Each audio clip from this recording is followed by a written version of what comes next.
बिस्मिल्लाहिर्रहमानिर्रहीम। अस्सलाम वालेकुम स्टूडेंट्स। सबसे पहले दुरूद शरीफ पढ़ लें। अल्लाहुम्मा सल्ली अला सय्यदिना व मौलाना मुहम्मदिन मिफ्ताहिल खैरि वल असरार व मिग़लाक़िश शर्रि व ज़ुलुमात व आलिहि व बारिक व सल्लिम। आज स्टूडेंट्स जो मैं अभी आपके लिए एक टॉपिक जो तैयार करके आया हूँ वो है हमारे लिए ऑर्गेनिक केमिस्ट्री का। ऑर्गेनिक केमिस्ट्री क्या है, इससे मुतालिक जो है मैं आपको थोड़ा सा व्यूज़ बताऊंगा इसके बारे में मुकम्मल तौर पर कि अक्सर स्टूडेंट्स जो है ना इस पर आकर ना ये थोड़े से कॉम्प्लिकेट हो जाते हैं कि ऑर्गेनिक केमिस्ट्री में हमें समझ नहीं आती। क्यों नहीं समझ आती? इसलिए कि इसमें हमारे पास कुछ रिएक्शंस होते हैं, कुछ फार्मूलाज होते हैं, कुछ ऐसे एलिमेंट्स होते हैं जिनको हमने टच नहीं किया होता, क्योंकि 9th 10th और फर्स्ट ईयर में हमें इसकी मुकम्मल तौर पर बेसिक तैयारी नहीं होती।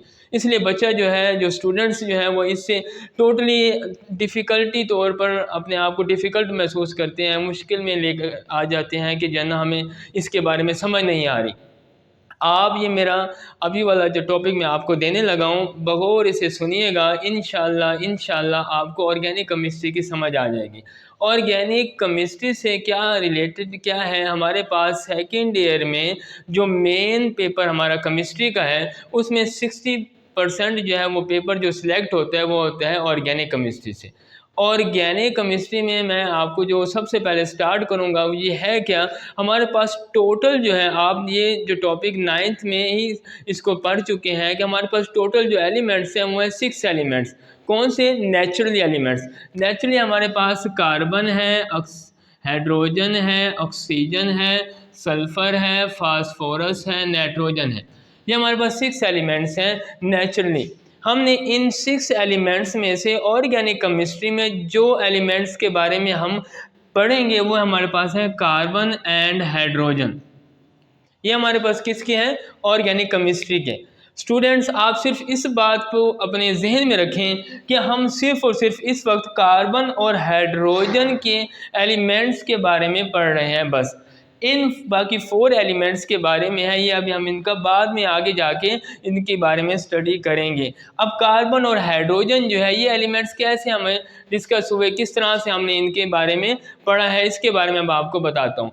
लेकिन सबसे पहले जो है ना हमारे पास, हमने 9th में भी ये टॉपिक 10th में भी पढ़ा कि वाइटल फोर्स थ्योरी ने कार्बन और हाइड्रोजन से रिलेटेड अपना एक लॉ पेश किया। उसने कहा कि जितने भी हमारे पास एलिमेंट्स हैं वो सारे के सारे नेचुरली एलिमेंट्स हैं, उनको इंसान जो है वो नहीं प्रिपेयर कर सकता।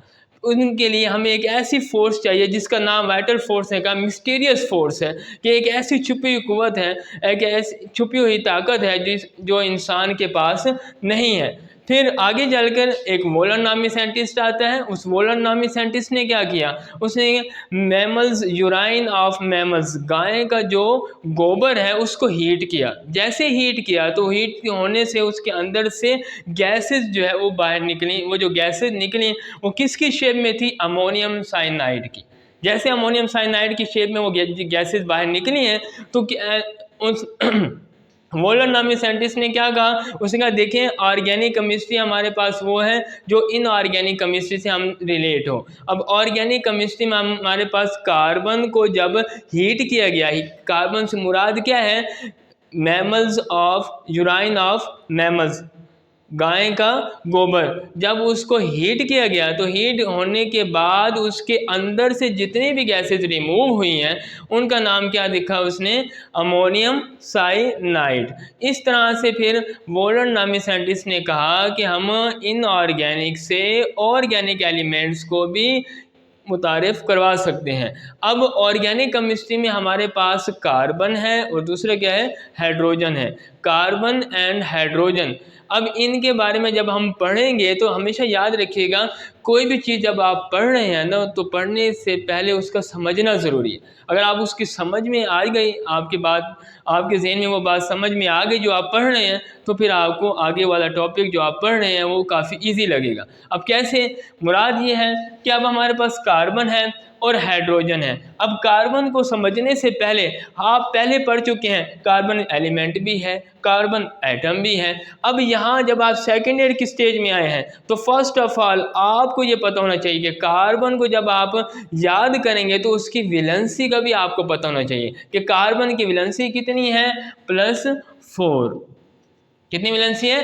+4। इसी तरीके से हाइड्रोजन की वैलेंसी का भी पता होना चाहिए, +1। अब जब इनकी वैलेंसीज का पता होगा तो फिर आप इनके रिएक्शंस को भी कर सकेंगे। अब कार्बन की 4 वैलेंसी से क्या मुराद है कि इसके साथ 4 बॉन्ड अटैच हैं। कितने बॉन्ड अटैच हैं? 4 बॉन्ड।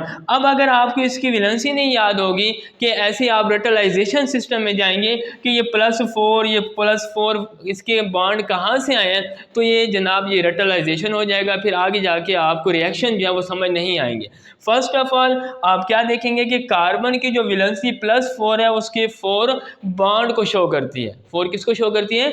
बॉन्ड को शो करती है। अब कार्बन के जो 4 बॉन्ड हैं ये सब के सब क्या हमारे पास रिएक्टेबल हैं। क्या है पढ़े? रिएक्टेबल।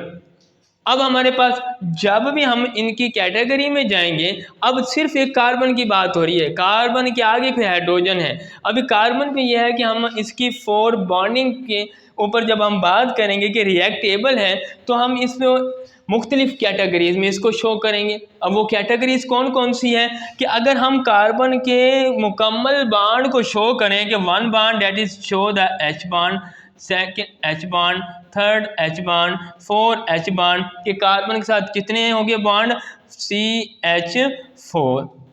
अब CH4 जो है ये किसको बिलोंग कर रहे हैं? यहाँ देखें स्टूडेंट्स, ये भी सिंगल बॉन्ड, ये भी सिंगल बॉन्ड, ये भी सिंगल बॉन्ड, ये भी single bond, that is show the single bond.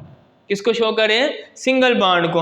आप इस बात को तवज्जो से देखें कि जब आप कोई भी रिएक्शन कर रहे हैं, कोई भी रिएक्शन कर रहे हैं, तो उसमें आप सबसे पहले देखेंगे कि हमारे पास जो बेसिक एलिमेंट कौन सा है? वो कार्बन है। कार्बन के बाद सेकंड उसका आपने क्या देखना है? उसके बॉन्ड को देखना है कि बॉन्ड उसका कौन सा है? सिंगल है, डबल है, ट्रिपल है। अगर वो सिंगल बॉन्ड में है तो वो फिर कौन सी क्लासिफिकेशन में आएगा? सैचुरेटेड बॉन्ड में। किस में आएगा? सैचुरेटेड में।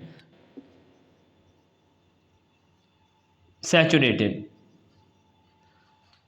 अब यहाँ तक सैचुरेटेड बॉन्ड की बात होती है कि ऑर्गेनिक केमिस्ट्री में हमारे पास सिंगल बॉन्ड सैचुरेटेड बॉन्ड को शो कर रहा है कार्बन 4+4 वैलेंसी के साथ। यहाँ बात तो हमें समझ आ गई। अब आगे का जो हमारे पास टॉपिक है, क्या टॉपिक है कि ऑर्गेनिक केमिस्ट्री में हमारे पास 6 एलिमेंट्स में से हमने कार्बन को लिया, हमने उसके साथ हाइड्रोजन एज अ डेरिवेटिव लिया, कार्बन के +4 बॉन्ड के साथ हमने इसको रिएक्टेबल किया। अब बॉन्डिंग शो में हमने single bond, double bond, triple bond को शो करना है और उस शो में ये देखना है, क्या देखना है कि अगर सिंगल बॉन्ड होगा दैट इज़ कॉल्ड सैचुरेटेड, अगर डबल बॉन्ड होगा तो अनसैचुरेटेड, ट्रिपल बॉन्ड होगा तो भी दैट इज़ कॉल्ड अनसैचुरेटेड। अब स्टार्टिंग में ऑर्गेनिक केमिस्ट्री में जब आप इसके इसी पॉइंट को समझ लेंगे, बॉन्डिंग को, कि आपके पास कार्बन की बॉन्ड 4 ये समझ आ गई, फिर उसके बाद सैचुरेटेड समझ आ गया, अनसैचुरेटेड समझ आ गया, आगे की इसकी फिर क्लासिफिकेशन है। क्लासिफिकेशन में हमारे पास वो तमाम एलिमेंट्स जो कि हमारे पास पहले से मौजूद हैं, पहले से कौन से मौजूद हैं जी? पहले से हमारे पास वो एलिमेंट्स कार्बन और हाइड्रोजन एंड इट्स डेरिवेटिव, वो डेरिवेटिव्स जो रिएक्शन कर सकते हैं कार्बन के साथ, हमने उनके साथ इनका रिएक्शन करवाना है। और रिएक्शन हमेशा याद रखें, जब भी आप प्रैक्टिस करें तो प्रैक्टिस में फर्स्ट ऑफ ऑल उनके रिएक्शंस को सिंगल बॉन्ड में करें। किस में करें? Single bond. Single bond that is called saturated bond. Saturated bond के साथ आप इनको रिएक्शंस करें। जब आप रिएक्शन करेंगे सिंगल बॉन्ड के साथ तो हमेशा इन सिंगल बॉन्ड के साथ रिएक्शन में इसकी क्लासिफिकेशन में इसकी 4 टाइप्स आती हैं। उन 4 टाइप्स में से मैं अभी आपको सबके बारे में नहीं, सिर्फ जस्ट एक कि आप इसको अपने रिएक्शन को IUPAC सिस्टम में लिखें, that is called IUPAC system. What is IUPAC system? तो हम जब इसको IUPAC सिस्टम को देखते हैं तो मैं इसके बारे में थोड़ा सा आपको बता दूं कि IUPAC सिस्टम क्या है। IUPAC ये बेसिकली हमारे पास IUPAC जो है IUPAC हमारे पास international union pure applied chemistry के नाम से है। इसमें हमने क्या करना है कि जो भी हमारे पास रिएक्शन है डेट इज कॉल्ड, मैं कार्बन को ले लेता हूँ तो हमने इसको इसके बॉन्डिंग में शो करना है 1 2 3, 4। ये हमारे पास जो क्लास होगी वो कौन सी होगी, आईयूपैक्स सिस्टम की होगी। कि आपने जो भी अपना रिएक्शन लिखना है वो इस तरह बॉन्डिंग में शो लिखना है। अगर फॉर एग्जांपल आप इनको इस कैटेगरी में शो करते हैं, किस कैटेगरी में, कि इनको काउंट करें और आप इसको लिखते हैं CH4, that is called common system.